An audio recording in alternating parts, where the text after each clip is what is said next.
नमस्कार मित्रांनो, मी शिव मोडकुत्ते. राज्यातील कामगारांना आता स्मार्ट कार्ड देण्यात येणार आहे. हा मोठा निर्णय राज्य सरकारच्या माध्यमातून घेण्यात आलेला आहे.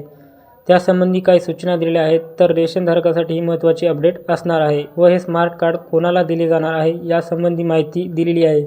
त्यासाठी व्हिडिओ पूर्ण पहा. चॅनलवर नवीन असाल तर चॅनलला सबस्क्राईब करून ठेवा. असेच नवीन अपडेट तुम्हाला भेटत असतात. चला तर मग व्हिडिओ सुरू करूया. राज्यात कामगारांना आता स्मार्ट रेशन कार्ड देण्यात येणार आहे. त्यासंबंधी काही निर्णय आणि सूचना आहेत तर ते पहा. न्यू स्मार्ट रेशन कार्ड 2025 स्थलांतरित कामगारांना त्यांच्या सोयीसाठी स्मार्ट रेशन कार्ड उपलब्ध करून देण्याच्या सूचना मुख्यमंत्री देवेंद्र फडणवीस यांनी दिल्या आहेत. यामध्ये कोणत्याही राज्यातील स्थलांतरित कामगारांना महाराष्ट्रातील रास्तभाव दुकानदाराकडून धान्य मिळण्याची व्यवस्था केली जाईल. सोमवारी सह्याद्री अतिथीगृह येथे विविध विभागांच्या कार्यप्रणालीचा आढावा घेताना मुख्यमंत्र्यांनी प्रशासनाला ही माहिती दिली. जे काही स्थलांतरित कामगार एका ठिकाणाहून दुसऱ्या ठिकाणी उदरनिर्वाह करण्यासाठी गेले असतील तर अशांना आता त्याच ठिकाणी रास्तभाव दुकानदाराकडून धान्य मिळण्याची व्यवस्था केली जाणार आहे. तर अशी माहिती मुख्यमंत्र्यांनी प्रशासनाला सुद्धा दिलेली आहे. तर त्यासंबंधी काही प्रमुख निर्णय आणि सूचना आहेत तर त्या पहा. नव्या लाभार्थ्यांचा समावेश. आगामी वर्षात 25 लाख नवीन लाभार्थ्यांना सार्वजनिक वितरण व्यवस्थेत समाविष्ट करून त्याची ई-केवायसी करण्यात येणार आहे.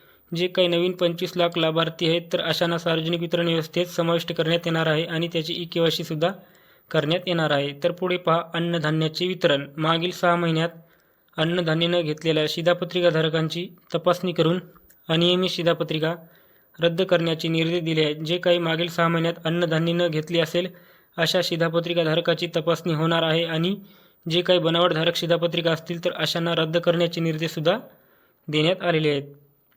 पुढे पहा. मृत व्यक्तींची नावे शिधापत्रिकेतून वगळणे आणि 100 वर्षापेक्षा जास्त वयांच्या लाभार्थ्यांची फेरतपासणी करणे आवश्यक आहे. जे काही मयत व्यक्ती असतील तर अशांची नावे शिधापत्रिकेतून वगळण्यात येणार आहे आणि 100 वर्षापेक्षा जास्त वयांच्या लाभार्थ्यांची इथे फेरतपासणी करण्यात येणार आहे.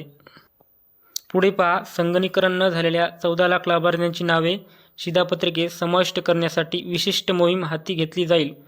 संगणकीकरण न झालेल्या म्हणजेच ऑनलाईन न झालेल्या 14 लाख लाभार्थ्यांची नावे शिधापत्रिकेत समाविष्ट करण्यासाठी विशिष्ट मोहीम ही हाती घेतली जाणार आहे.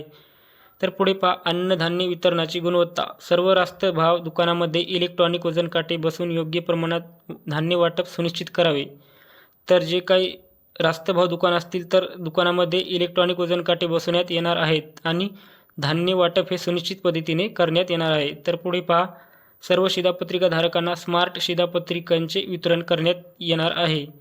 तर पुढे आहे. एक देश एक शिधापत्रिका धोरण. स्थलांतरित मजुरासाठी अन्नधान्य वितरण अधिक सुलभ करण्यात येणार. जे काही स्थलांतरित मजूर आहेत तर अशांना आता अन्नधान्य वितरण अधिक सुलभ पद्धतीने इथे होणार आहे. सणासुदीच्या काळात आनंदाचा शिधा वाटप करण्यासाठी एक दिनदर्शिका तयार करण्याच्या सूचनासुद्धा दिलेल्या आहेत. तर अशा प्रकारची ही माहिती होती मित्रांनो. माहिती आवडल्यास नक्की चॅनलला सबस्क्राईब करा. धन्यवाद.